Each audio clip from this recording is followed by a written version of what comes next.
Alright, guys, what is going on? This is the Club of the Man 1993, and I am here live for my live review of last night's episode of Monday Night Raw.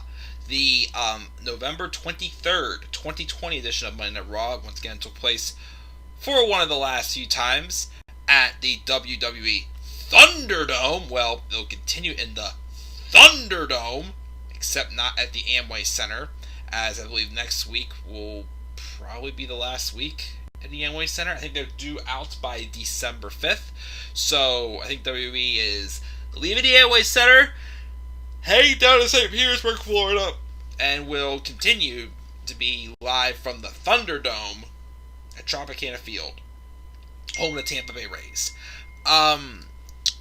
Anyways, ooh, nice text there. Gotta respond to that really fast as I feel like it.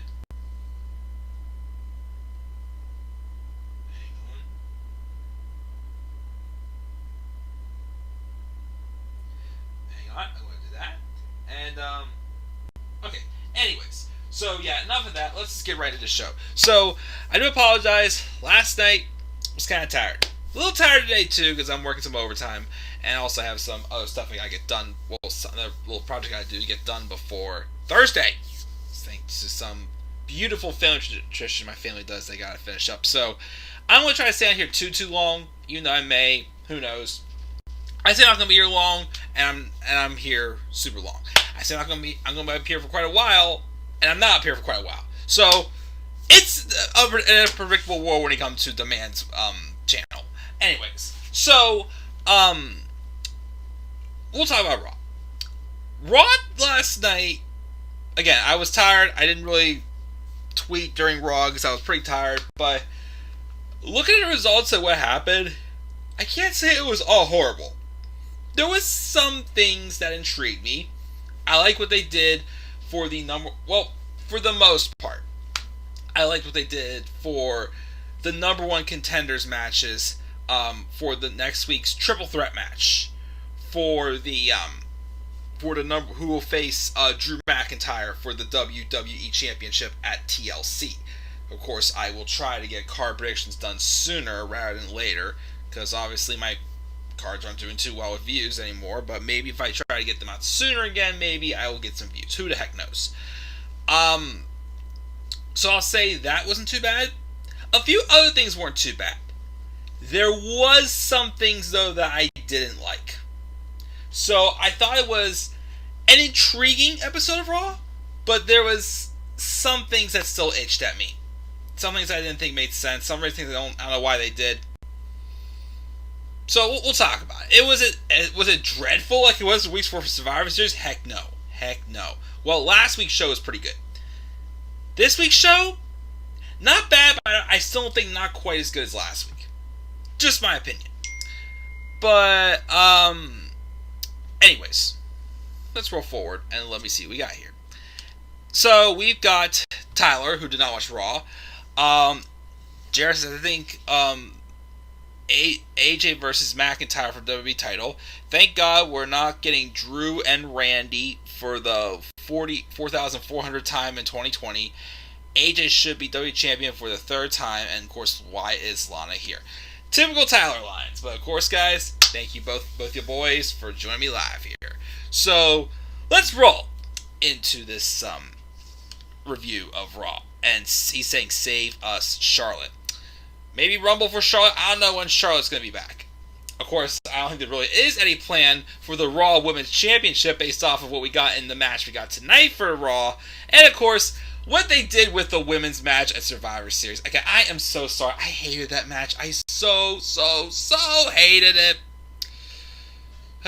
We'll talk about it, though. We'll talk about it all when we get to it. So, again, the Survivor Series Fallout show. So, we open up with Adam Pearce in the ring with all 5 men from Team Raw. He puts Raw over for their clean sweep. And, hang on. Breaking news, before we go any further, we've got a message from Robbie One Kenobi. Of course, I gotta pull out my phone and gladly present what Mr. Robbie has to say to us today. Let me see here.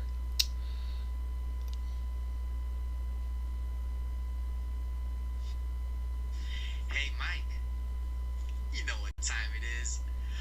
Once upon a time in a Story land time. far, far away, there lived a little girl named Peyton Royce. Okay.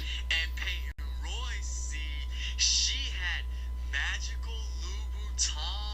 And those Louboutins cost about $1,200. So little Peyton, she wore those Louboutins to Raw. And would you like to hear what she did?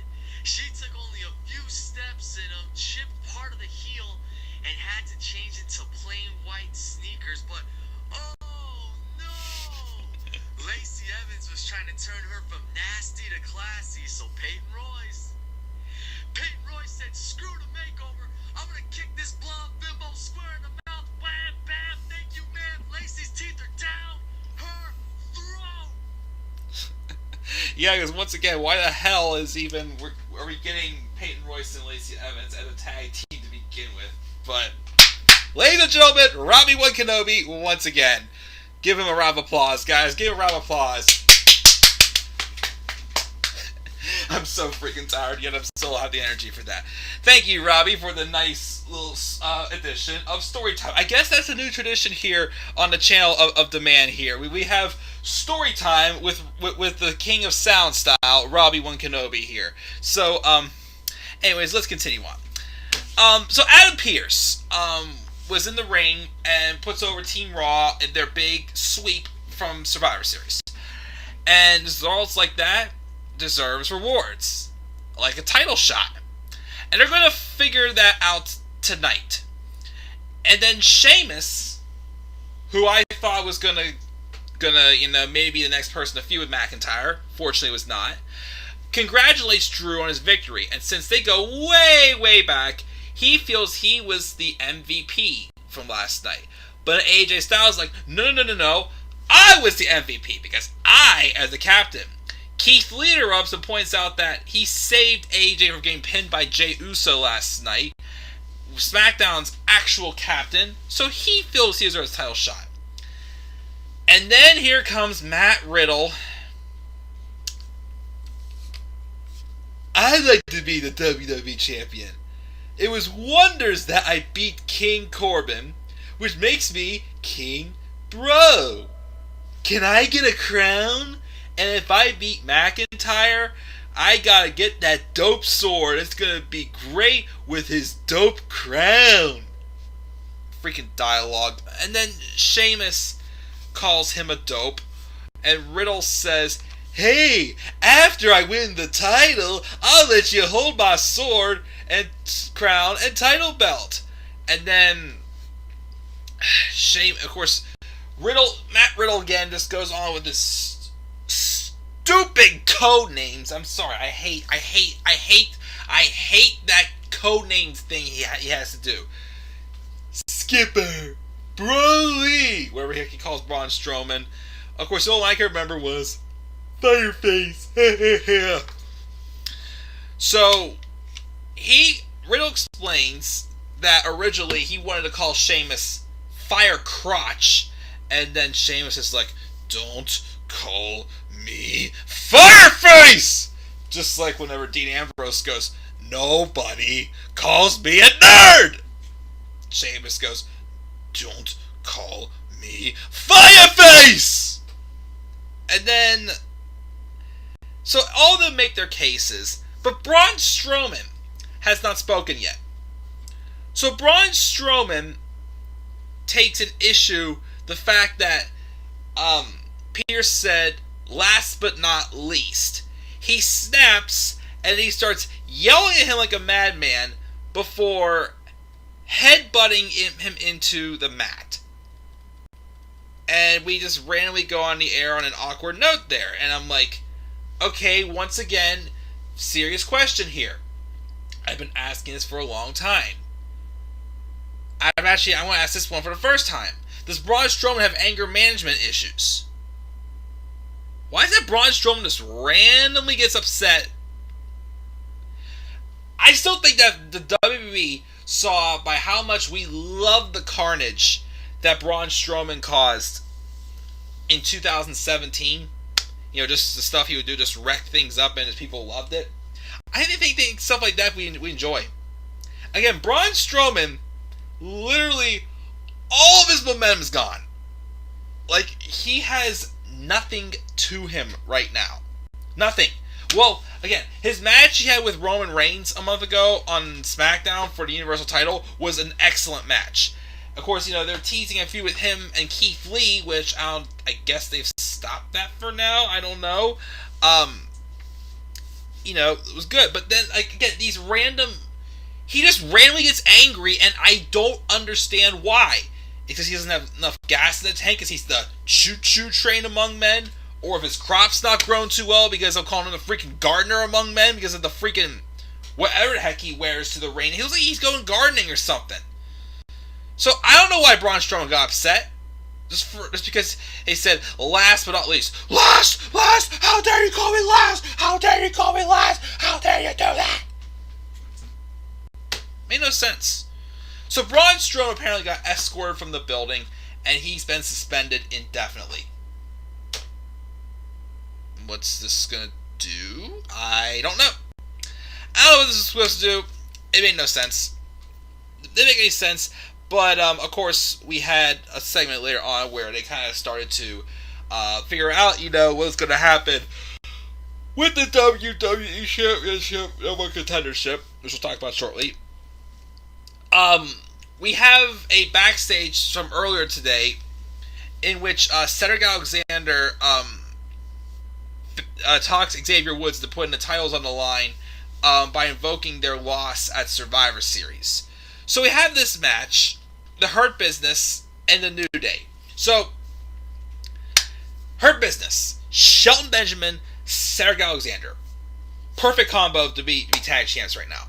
And it honestly would just lead to, you know, a fresh direction for the Raw tag team division, even though, again, there's no freaking tag teams. Honestly, if I had it my way, Hurt Business should have won last week. But I said, hold off on it. Whoa, hold off a minute. Let's have the New Day and Street Profits first, which we did, and it was a great match at Survivor Series. And then put the belts on Hurt Business. I'm like, let's go! Hurt Business! Cedric and Shelton.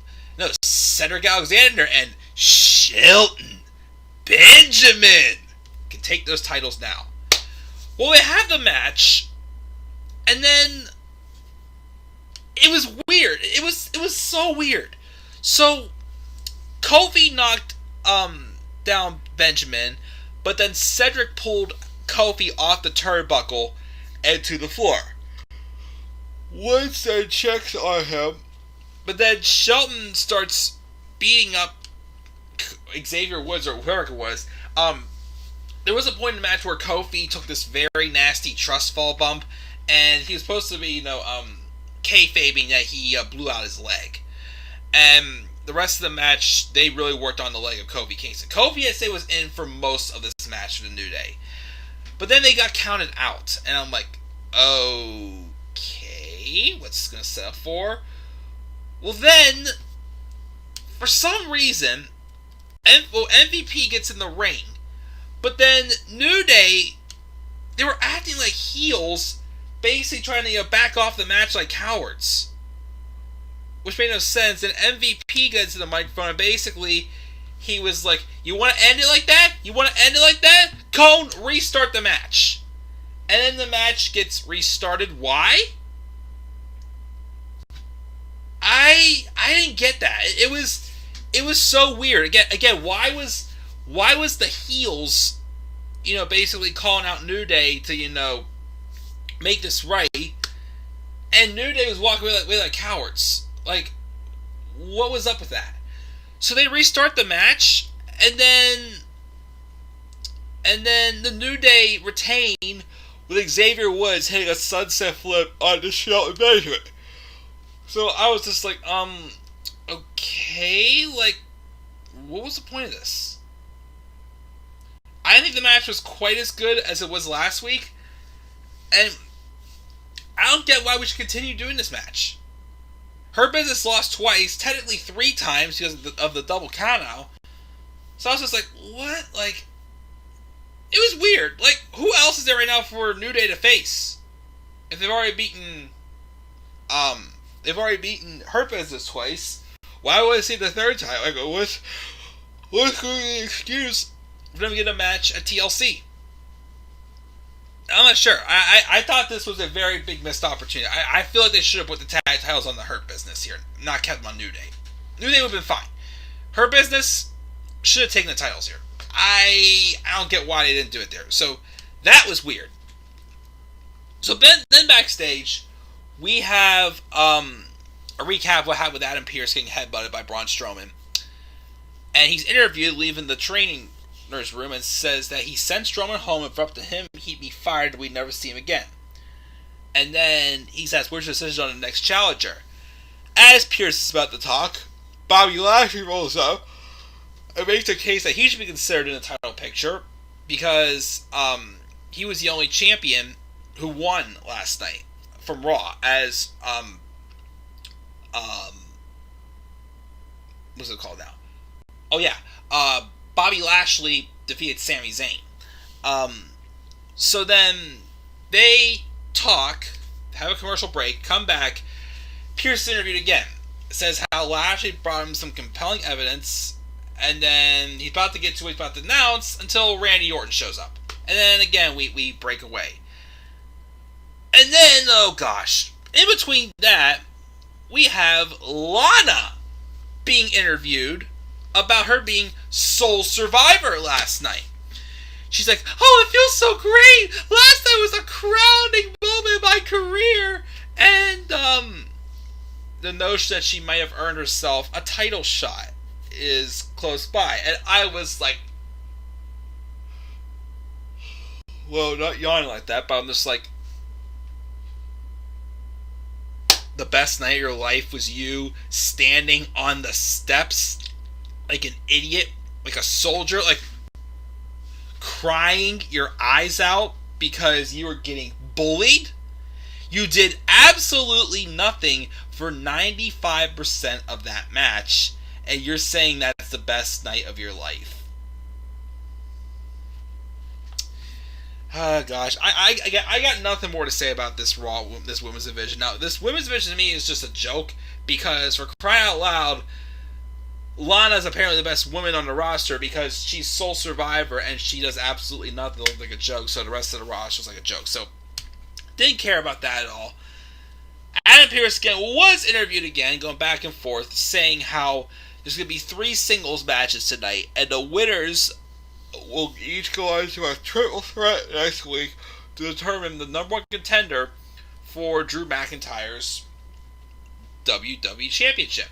Which also, by the way, gotta mention, of course I put McIntyre back since he had won a title back from Randy Orton last week. Not the same ones I did before, but thought I'd use something different. So the first match we had in the number 1 contenders tournament was Sheamus versus Riddle. I remember when these two had their match a couple weeks ago, whenever Sheamus qualified for Team Raw for Survivor Series, and I wasn't that big of a fan of it. This time, though, I actually was. This is a really good match. Very good, hard-hitting, stiff match that I thought both these guys, gelled much better together. Of course, there is the dumb, Fireface, Dopey, code names that they have here. But I thought that these two put on a pretty good match. There were some big spots in the match, such as an avalanche white noise that Matt Riddle was able to kick out of. And then some good back and forth action there.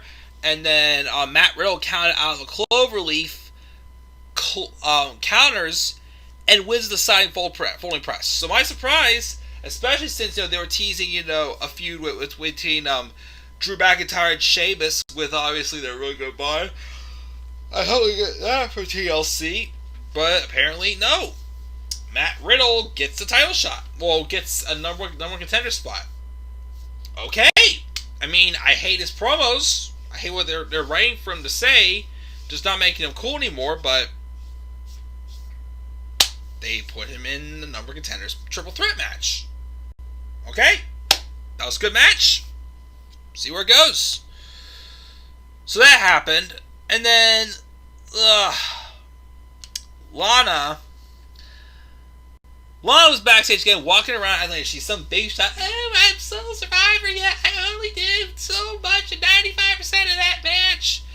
Out comes Asuka, who heard she wants a challenge for the title, which Lana's like, nah, don't worry about it. But Asuka's like, I like challenges. We'll have a match tonight. And I was just like, oh, great. So then we have a Firefly Funhouse segment, where Bray Wyatt and Alexa Bliss say tonight's episode is about something truly vile. Friendship! The festival of friendship! Sorry, not that. But their thesis is that friends will always let you down. And there's a new friend in the Firefly Funhouse, a frog puppet, Friendship the Frog.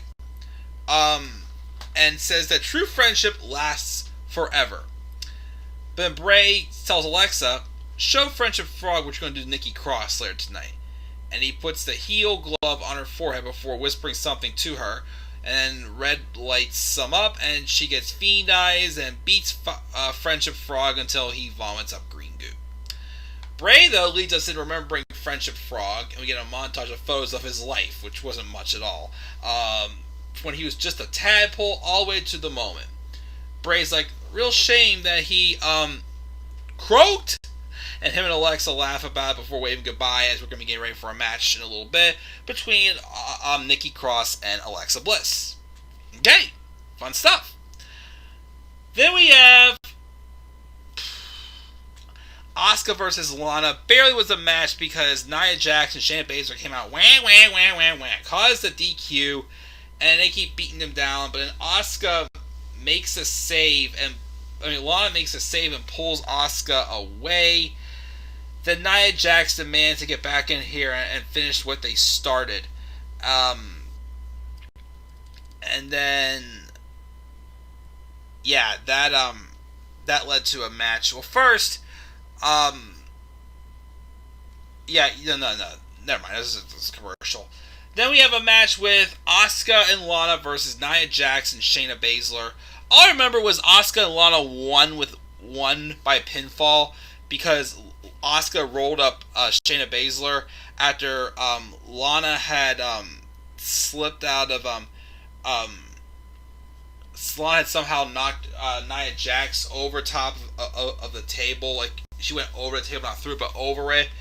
And then off of, distraction of Shayna putting her in the Karafuda clutch of the ropes, Asuka's able to roll up Shayna Baszler. So, with how, of course, dead the women's division is now, thanks to Lana's victory, I'm sensing now, because at first I thought we were going to get just Lana and Nia Jax one-on-one, like a tables match at TLC. Based on how this was booked, it won't surprise me if we get Lana and Asuka teaming up to take on Nia Jax and Shayna Baszler for the tag titles in a TLC match. It sounds so bad. That's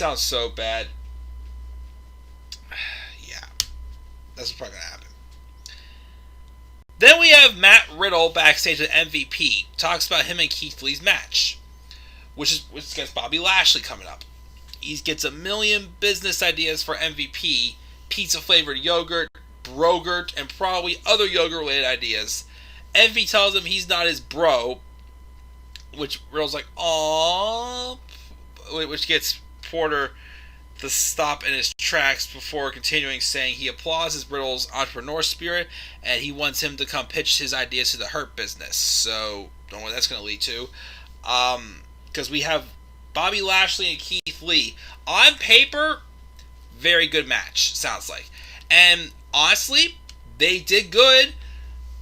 I'm seeing maybe a pay-per-view match in the foreseeable future to put the U.S. title on Keith Lee. But the match was going really good. It told this story of both of these men kind of meeting their match, especially for Bobby Lashley, with how dominating, of course, he has been since joining the Hurt Business. But what hurt this match was the finish. So Keith Lee kind of made a comeback, breaks up the grip and the splat lays on top with a senton. And MVP for no reason just gets inside the ring and starts beating up Keith Lee to cause disqualification. Why? I don't know. Didn't really make much sense. Yeah, especially again, we've already made the Hurt Business look bad enough by losing the New Day. Why would you have MVP then, cut off Bobby Lashley's match like that and cost Lashley his WWE title opportunity? Like, it didn't make sense to me. So, yeah. So, afterwards, Keith Lee lays out MVP with a rolling elbow, and that's that. Alexa Bliss took on Nikki Cross. Before the match, Nikki Cross was saying she didn't give on Alexa. Alexa gave up on her, and she's going to beat the Fiend out of her, as she said. And they had the match, just basically a lot of classy mind games by Alexa Bliss, as whatever the heck she is now. And Nikki was not buying into it until Alexa started breaking down and started crying, acting like, she was letting go of that demon that's been consumed by her, the Fiend. Which just then goats in Nikki Cross a carrot again until Alexa Bliss hits like a modified Sister Abigail on her to get the victory, as expected. Can I just say, I thought that the more creepier Alexa Bliss gets, it makes you want to compare her to Annabelle, from the movies, Annabelle and whatnot. I think Alexa Bliss is slowly pulling off an Annabelle. Just my opinion, but could be. We got that, and then we have the main event, Randy Orton and AJ Styles. It's been about a year since we've seen these two have a match. Again, last December they had how many matches on Raw for God knows what reason. I still don't know why they were fighting, and I still to this day will never know why did Randy Orton help Rey Mysterio win the U.S. title last year. I still don't understand it. I still don't get it. I still cannot put the pieces to the puzzle together. But it was a pretty good match. One of their better matches, I'd say. I mean, their match they had, the ones I remember that I did enjoy a lot was definitely the match they had when Randy Orton had turned on Bray Wyatt and he had his match with AJ Styles basically to earn back his number one contendership for the WWE Championship for WrestleMania 33. And then, of course, the match they had at WrestleMania 35 I thought was excellent as well. So, this is probably one of their better matches, I would say. But during the match, though, the Fiend started playing mind games, though, with him. Such as popping up from behind, and even popped up during the match. And based on those distractions, AJ Styles was able to win the phenomenal forearm. Afterwards, we hear the Fiend laughing, so I guess we're doing Randy Orton and the Fiend right now. Okay? My thing, though, is, again, is this going to be turning Randy Orton face? I'm sorry. When he has unfinished business with Edge, Randy Orton should not be turning face right now. And the Fiend, though, I'd love to see him turn face, but they're booking Alexa Bliss still like a heel. And him? I don't know. Weird, but we'll see what they do. Because obviously, even though they didn't have the best chemistry in their first version feud, there's history in there. And with that being said, that's gonna do it. What grade would you give Raw? Nobody said A, 25% said B, 37.5% said C, and 37.5% also said D or lower. Gave this show a C+. Some things I enjoyed. Of course, I didn't say that we're going to be getting a triple threat now next week with Matt Riddle, Keith Lee, and AJ Styles, and the winner will face Drew McIntyre at TLC. Picking AJ. I think it's going to be AJ.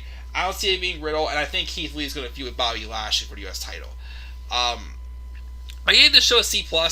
It was a good show with some things I enjoyed, but there was also some things I didn't really enjoy, such as that opening segment, whatever they're doing with Lana,